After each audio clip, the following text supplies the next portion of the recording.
Hello, everybody, and welcome back to this series on PK Nayar. If you have not yet done the earlier classes, please go and do that. We are doing new historicism and cultural materialism, and this is the second part. हम लोग आगे अपना reading continue करेंगे, but before we do that, let's little bit revise what we had done so that we can establish a continuation here, right? तो हमने देखा कि literature doesn't exist in a vacuum. दोनों ही न्यू हिस्टोरिसिज्म भी cultural materialism भी दे reject the old idea कि जो text है और हिस्ट्री है वो सेपरेट है. They reject this idea. Instead, they operate on a famous precise which was coined by this theorist called Louis Montrose. You can take the name. The textuality of history and historicity of texts. ये बात उन्होंने कही थी. हमने देखा कि literary texts are deeply historical. They are shaped by the power dynamics, anxieties, social conditions of the time that they were written in. अब कुछ दिन पहले मैंने पार्टीशन लिटरेचर पे एक लेक्चर किया था. हमने देखा कि कुछ टेक्स्ट्स ऐसे हैं पार्टीशन लिटरेचर में जो हिस्टोरिकल डॉक्यूमेंट्स का भी काम करते हैं, बिकॉज मेन हिस्ट्री में सब कुछ नहीं है. There is a subaltern history also, right? अब आज हम क्या करने वाले हैं? We are going to talk about, we're going to flip the coin. If history is textual, है ना, meaning we can only know it through surviving narratives and documents, then culture itself can be read as a text. हम पूरे के पूरे culture को एक text की तरह पढ़ सकते हैं. ठीक है. अब ट्रेडिशनली अगर हम देखें तो एक टेक्स्ट जो है वो क्या है? कुछ आपने कागज पे लिखा है वो एक टेक्स्ट है, एक नॉवल है या पोएम है या एक प्ले है. लेकिन न्यू हिस्टोरिसिस्ट्स के लिए और कल्चरल मटीरियलिस्ट्स के लिए culture is an it's an interconnected web of science and symbols. Interconnected है. जैसे हम लोगों ने पोस्ट स्ट्रक्चरलिज्म में देखा था, डेरिडा ने क्या कहा था, सब कुछ ही टेक्स्ट है. When we are speaking right now, I'm speaking right now about it, this is also a text. There's nothing outside text, right? So just as we analyze a metaphor in a Shakespearean play, we can analyze the metaphors embedded in a historical text also. An execution speech, an Elizabethan map, or a piece of a royal fashion. They all contain quotes that reveal who had the power, who was marginalized, and what the society valued or what the society feared. So what qualifies as a cultural text? Essentially, any cultural artifact or practice. अभी book में हम देखेंगे highlight हुआ है that how these critics at non-literary materials alongside the literary ones, how the critics look at that non-literary materials alongside the literary ones. ठीक है. तो एक important नाम आता आएगा, GEERTZ, गेट्स का थिक डिस्क्रिप्शन. एक कॉन्सेप्ट है, you can take a note. A new historicist might look at a 17th century diary entry about a local fair or a medical pamphlet about hysteria. They read this cultural text to see how power and ideology circulate quietly through everyday life. ये हो गया new हिस्टोरिसिस्ट का view. Cultural materialist का क्या view आएगा? एक political reading आती है ना उनकी. तो cultural materialist will look at a cultural text, say a modern film adaptation of a classic play or a national monument, and ask, how is this being used right now to reinforce or resist the dominant political ideology? उनका question ही अलग है cultural मटीरियलिस्ट्स का. ठीक है, चलो let's start reading.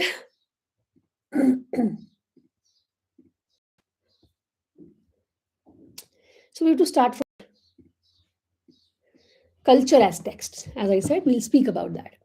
Culture is now seen as constituted by contested codes and representations. As I said, all accounts of culture, literary ho, historical ho, anthropological, ethnographic, are stories about events and people marked by the usual structures of language. culture is a text, a system of difference, arbitrariness and ideology.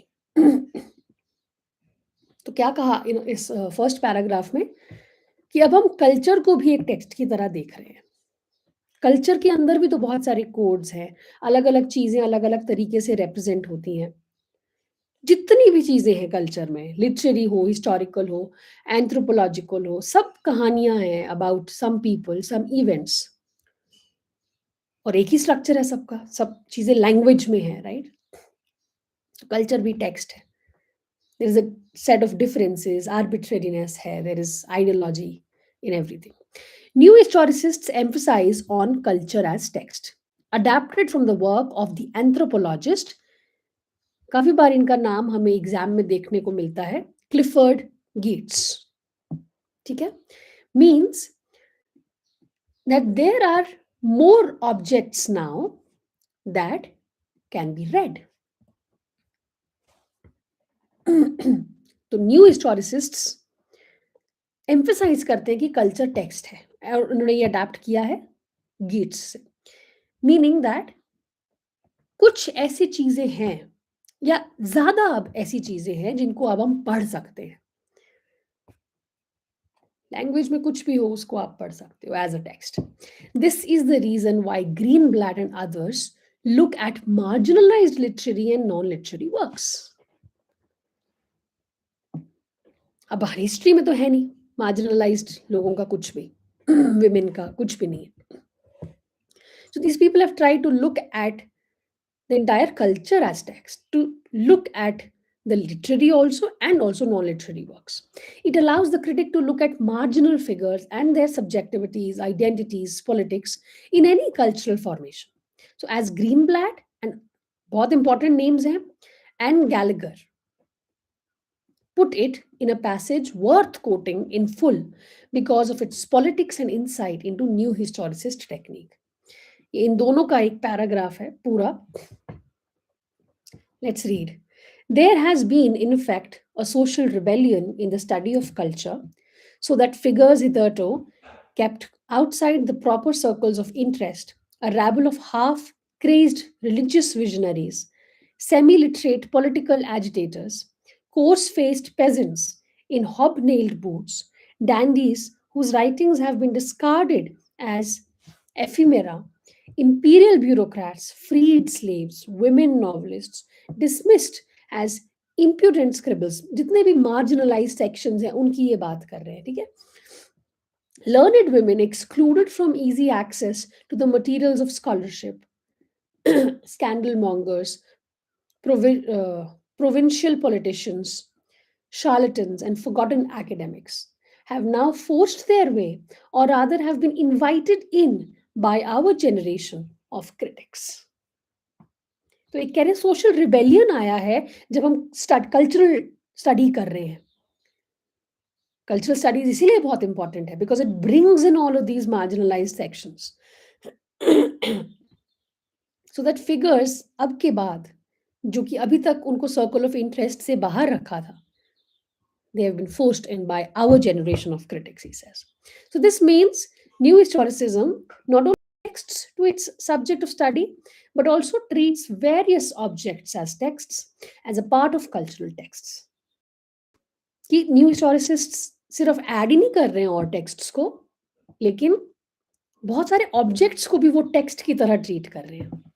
दस चाहे icons हो, monuments हो, ये सब jewellery किस तरह की पहनते थे लोग, कुक बुक्स क्या थी, फूड कैसा था, ये सारी चीजें टेक्स्ट हैं। कल्चर को देखना है, गाने किस तरह के आते थे एक जमाने में, फिल्म्स किस तरह की थी, बहुत सारी ऐसी फिगर्स हैं। अगर हम इंडियन कॉन्टेक्स्ट में बात करें, बड़े बड़े सेलिब्रिटीज की हम बात करते हैं, नॉट जस्ट इंडियन कॉन्टेक्स्ट, कहीं का भी आप कर सकते हो, तो बहुत सारे ऐसे फिगर्स रहे हैं हु बीन एक्सट्रीमली फेमस, लेकिन अब क्योंकि बहुत सारी चीजें अवेलेबल हैं उनकी लाइफ के बारे में, चीजों के बारे में, तो पता चलता है that they've been extremely famous, even celebrated today, but look at the text, look at what they've done in their lives. Some of them have treated their wives badly, some of them have treated their children badly, have not given permission to work, and so many other things. So, after looking at that, after reading all of that, do you still think that they should be as celebrated as they are today? तो ये सारी चीजें भी text हैं. These constitute, if not complete texts, what Gallagher and Greenblatt termed textual traces. ये सब textual traces हैं culture में. ठीक है, ऐसी चीजें जिसको आप कल्चर में इंटरप्रेट कर सकते हो. So these traces are not merely representations, they are events in themselves. As noted above, we cannot see literary or visual texts as merely reflecting social conditions. We have to regard them as actively enabling the construction of those conditions. But if we expand the notion of texts to include everything and anything and assume that every culture has several textual traces, the problem that arises is this: how can we identify the more crucial elements? Crucial in a sense of their contribution to power structures and social formations. तो अब यही बात है कि ये जो traces हैं, अलग अलग ट्रेसेस, अलग अलग कल्चर में आपको कुछ ट्रेसेस मिलेंगे. ये सिर्फ रिप्रेजेंटेशंस नहीं है, ये इवेंट्स हैं अपने आप में. तो हम नहीं देख सकते लिटरेरी या विजुअल टेक्स्ट्स सिर्फ इस तरह से कि वो एक पर्टिकुलर एज के सोशल कंडीशंस को रिफ्लेक्ट कर रही हैं.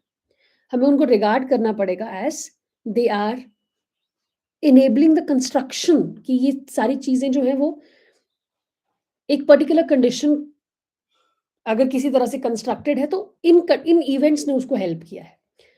अगर हम इस चीज को एक्सपैंड भी करें, इस टेक्स्ट वाले नोशन को, कि हमें सब कुछ इंक्लूड करना है, अब कितनी चीजें आप इंक्लूड करोगे?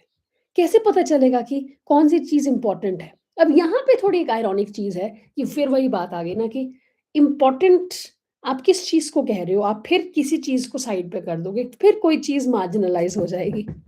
But still, how can we identify the more crucial elements? अब क्रूशियल का इन्होंने डेफिनेशन भी दिया है कि crucial in a sense that how they are contributing to the power structures and social formations. So Gallagher and Greenblatt provide the answer. कह रहे हैं we can only attempt to pursue significant details out of these traces. कि हमें देखना तो सभी पड़ेगा, लेकिन हमें कुछ details निकालनी पड़ेंगी. But we will be certain that these are truly significant in the actual practice of teaching and writing. The point is, we often isolate those elements of textual traces that help us make sense of unequal power relations in that age. है ना? Unequal power relations हैं एक particular as में. तो हम traces जब ढूंढते हैं तब हम देखते हैं कि पावर पे जो है या पावर स्ट्रक्चर्स के लिए कंट्रीब्यूट किसने किया, हम लोग उन चीजों को हटा देते हैं, साइड में कर देते हैं, जो हेल्प करते हैं to understand unequal power relations and which reflect similar contexts in our own. But this later aspect is more to do with cultural materialism, क्योंकि ये लोग ज्यादा politics पे ध्यान देते हैं, as practiced in England than the new historicism of the USA. ठीक है? So together, the notion of textualized history and the Marxist-inspired idea that the culture is implicated in structures of power enables the new historicists and cultural materialists to seek a more materialist critique or analysis of culture. अब हम materialist critiques देखते हैं. So कह रहे हैं we have seen कि किस तरह से न्यू हिस्टोरिसिस्ट्स देखते हैं ना कल्चरल फॉर्म्स को as shaping actual social conditions, contributing to और subverting social relations of power and representing society in particular ways that contribute to और इंटेरोगेट डोमिनेंट आइडियोलॉजीज. तो हमने देख लिया ये न्यू हिस्टोरिसिस्ट कैसे देखते हैं कल्चर के फॉर्म्स को. कुछ भी हो सकता है कल्चर का फॉर्म. ऐसे देखते हैं कि वो लोग एक्चुअली शेप कर रहे थे सोशल कंडीशंस को, कंट्रीब्यूट कर रहे थे या सबवर्ट कर रहे थे सोशल रिलेशंस ऑफ पावर को, and representing society in a particular way, जो कंट्रीब्यूट करता है, या हम इंटेरोगेट कर सकते हैं डोमिनेंट आइडियोलॉजीज की उनको उनके थ्रू. फॉर एग्जांपल, अगर हम 90s में हम शाहरुख खान की मूवीज को वो देख रहे हैं, हम लोग स्टडी कर रहे हैं लेट्स से, तो अब शाहरुख खान की मूवीज ने हम देखेंगे कि किस तरह से ये भी एक कल्चरल फॉर्म है फिल्म्स, या हम शाहरुख खान के सॉन्ग्स देख रहे हैं तो वो भी एक कल्चरल फॉर्म है. उन्होंने किस तरह से एक्चुअल जो सोसाइटी में जो कंडीशंस थी उसको कंट्रीब्यूट किया या पूरी सोसाइटी को शेप किया, कैसा वो रोमांटिक हीरो जो है शाहरुख खान, उस चीज़ ने क्या इफ़ेक्ट किया सोसाइटी पे? क्या लोग उसको देख के कहीं ख़याली दुनिया में बह गए? या लड़कियों की एक्सपेक्टेशंस बढ़ गई अपने बॉयफ्रेंड से? All of these things, how did they how did it contribute to the social relations of power? ये भी हम देखेंगे। और किस तरह से उसने डोमिनेंट आइडियोलॉजी बनाने में हेल्प किया सोसाइटी को या फिर क्वेश्चन करने में। अब आई थिंक शाहरुख खान के एरा को देखें तो उन्होंने definitely dominant ideologies of love, of what how a man should be, how a man should treat women, इस आइडियोलॉजी को कहीं ना कहीं शेप दिया है। So they therefore propose that any critique of culture has to take into account certain things, जैसे कि the material conditions in which a cultural form is produced. अगर हम अगेन शाहरुख खान के सॉन्ग्स देख रहे हैं तो हमें देखना है कि हमारी कंट्री का मटेरियल कंडीशंस कैसा था उस टाइम पे। ये बहुत चीजें जरूरी है। आर्थिक व्यवस्था कैसी थी, the relationship of that form to the social conditions and power relation. अब अगर हम सॉन्ग्स एज अ फॉर्म देख रहे हैं तो उस फॉर्म का रिलेशनशिप कैसा है टू सोशल कंडीशंस, कि सोसाइटी में भी क्या हमें ऐसे ही शाहरुख खान फिगर वाले मेन देखने को मिले? और पावर रिलेशंस, अगर हम अगेन विमेन और मेन का आपस के डायनेमिक्स को स्टडी कर रहे हैं तो पावर रिलेशंस कैसे रहे हैं? वेल हमेशा ही मेल डोमिनेटेड रहे हैं। So this requires careful attention to in the case of literature। जैसे हमें देखना होगा कि पब्लिकेशन या प्रोडक्शन कौन कर रहा है बुक्स की, मार्केटिंग पब्लिसिटी कैसे हो रही है। जैसे आजकल हम देखते हैं कि कोई मूवीज आ रही हैं या जो भी कुछ आ रहा है तो उसकी प्रमोशन करने के लिए लोग अलग अलग रियलिटी शोज में जाते हैं ना। Literacy levels that determine readership. अब अगर हम लिटरेचर देख रहे हैं एक टाइम का तो लिटरेसी लेवल्स कैसे हैं, readership, of course readership determine तभी होगी ना कि अगर हमें पता चलेगा कि कितने लोग एक्चुअली बुक्स पढ़ते हैं। Kinds of readers the book targets. अब अगर let's say Chetan Bhagat is writing, what kind of readers is he targeting when he's writing his books? Because definitely he's selling, right? uh, there's this new what is Datta, what's his name? I read his book recently. वही same genre ना, same style, everyday life का एक कहानी, तो which appeals to more people actually because simple language में लिखा हुआ है, आपके आसपास होने वाली चीजों पे कहानी बनी हुई है, तो definitely people are going to read. Aura of the author, author भी देखता है इंसान। जब आपने देख पढ़ रहे हो, आपने कोई बुक, आप देखोगे कि अच्छा ये ऑथर कौन है, कहाँ से आता है, उसका ऑरा कैसा है। Circulation of the books in other cultural forms, cinema में जैसे, फिर उसके रिव्यूज आजकल तो बहुत है। रिव्यूइंग कैसी है आजकल, तो आप कुछ खरीदने से पहले मैं जरा इन्फ्लुएंसर का रिव्यू देख लूं। एकेडमिक रिस्पेक्टेबिलिटी या एक्सेप्टेंस, सो एकेडमिकली क्या उसको एक्सेप्टेंस मिल रहा है। अब अगर मैं बात करूं तो many people, even those who will read Chetan Bhagat and Datta and others, will still condemn him। I don't know why people do that। आप पढ़ भी रहे हैं और फिर आप वही चीज कर रहे हो ना, आपने एक कैनन फॉर्म कर लिया है। कैनन में तो यार ये लोग हैं भाई, मैं सलमान रश्दी की बुक्स पढूं, मैं रस्किन बॉन्ड की बुक्स पढूं। उस कैनन से आपने इन एवरीडे लाइफ पे जो फोकस कर रहे हैं राइटर्स जैसे चेतन भगत एंड अदर्स, उनको आप बाहर कर देते हो। एकेडमिक रिस्पेक्ट समहाउ नहीं देते हैं। The relationship of this book to the genre itself, relationship of this book to other books and discourses, relationship of the book's themes to contemporary topics or issues, which is very relevant. So, for example, if we were to look at Harry Potter books, we can see how each of the above has to be carefully explored. We need to pay attention, therefore, to कि कितना hype मिला उसको, कितना publicity मिला, rolling, जेके rolling का aura कैसा है, rags to riches वाली कहानी पूरी, सिंगल पेरेंट का स्टेटस, सब कुछ छोटी छोटी चीजें। द मर्चेंडाइज, अच्छा ये बार-बार क्वेश्चन आता है समहाउ स्टूडेंट्स के दिमाग में और पूछते भी हैं, मुझे अचानक से याद आया तो मैं कह रही हूँ कि क्या ऑथर का हमें बैकग्राउंड, उसका कहानी पढ़ने की ज़रूरत है? ऑफ़ कोर्स पढ़ने की ज़रूरत है, बहुत इम्पोर्टेंट है। अगर आपको पता ही नहीं है कि आप ऑथर का क्या ऑरा है आपके, तो आप कैसे समझोगे कि उसने क्या कहानी लिखी है, क्या पोएट्री लिखी है? वो कहाँ से आ रही है या क आ रहा है? ऑथर को जानना ज़रूरी है और क्वेश्चन्स भी आते हैं एग्ज़ाम में, ठीक है? अब पूरा मर्चेंडाइज़ है ना, वॉन्ड्स बन गए, टी-शर्ट्स आ गई, ब्रूम्स आने लगे मार्केट में पॉटर के around. The debates about the books his relationship with the Lord of the ये बहुत हुआ था। लॉर्ड ऑफ द रिंग्स के साथ बहुत कंपैरिज़न हुआ था। फिर फ़िल्म वर्ज़न एंड पूरा हॉलीवुड इंडस्ट्री आ गया, वेल पब्लिसाइज्ड यही सेम चीज़ें देखो ना, हमने इससे पहले चेतन भगत का एग्ज़ाम्पल लिया तो उसकी भी बुक्स पे पूरी फ़िल्म्स बनी तो पूरा बॉलीवुड इंडस्ट्री फिर उसके बाद कैसे फ़िल्म वर्ज़न में कैसा है, सब कुछ आप सेम करोगे। Well publicised response of authors, अब रिव्यूज़ जो आए ऑथर्स के जैसे एएस बाइट ने क्या कहा, स्टीफन किंग ने क्या कहा, conditioning of children as consumers, बच्चे बड़े सब देखते हैं Harry Potter.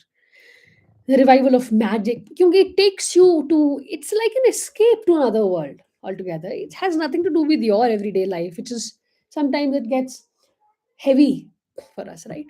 Religious discourses around the book, fans and fan responses, and the construction of Potter mania पूरा quizzes उसके around उसको पता नहीं क्या क्या.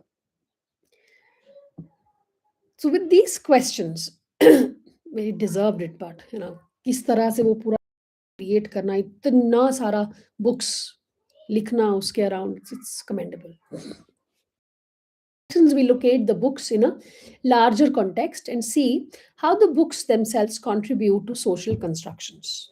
For instance, regarding magic or good versus evil, we see the books as part of a great leisure and profit industry that generates an interest in not only books but also the merchandise and the personal life of the author in order to sell the book. So, even when we treat the work as a literary text with its own narrative, theme, structure, aesthetic aspect, we locate these in larger contexts of cultural forms and cultural industry. तो ये materialist critique था पूरा.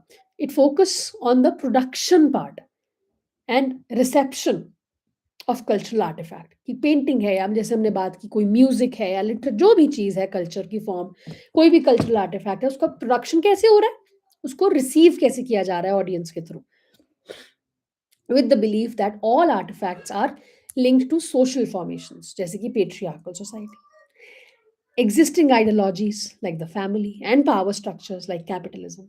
So, the task of critical analysis is to explore the links of texts with these structures and ideologies कि इन्होंने कैसे contribute किया in production of the ideology itself.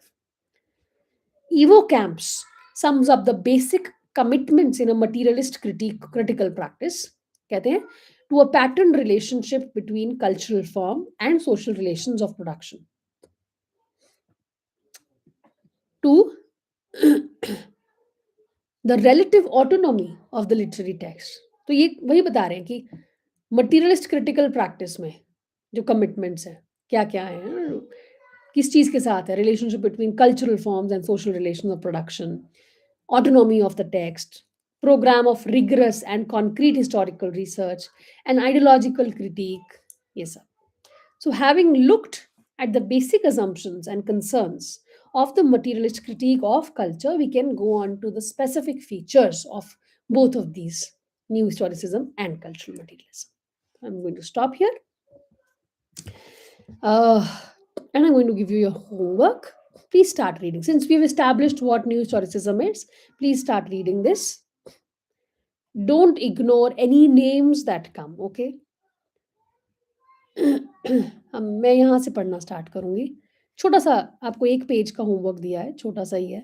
एक reading की है इन्होंने, किस तरह से करते हैं न्यू हिस्टोरिसिस्ट रीडिंग, सिंपल सी चीज़ है.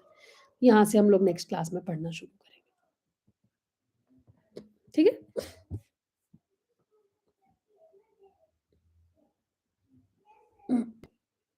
Okay. Okay, yeah, one more thing. We're going to start with the revision now since the exam is very near. तो अब हम ये जो दिन बचे हैं इस पे हम यूट्यूब पे ही रिविजन पे फोकस करेंगे। So please don't miss those classes, stay tuned and be a regular. See you around, bye bye.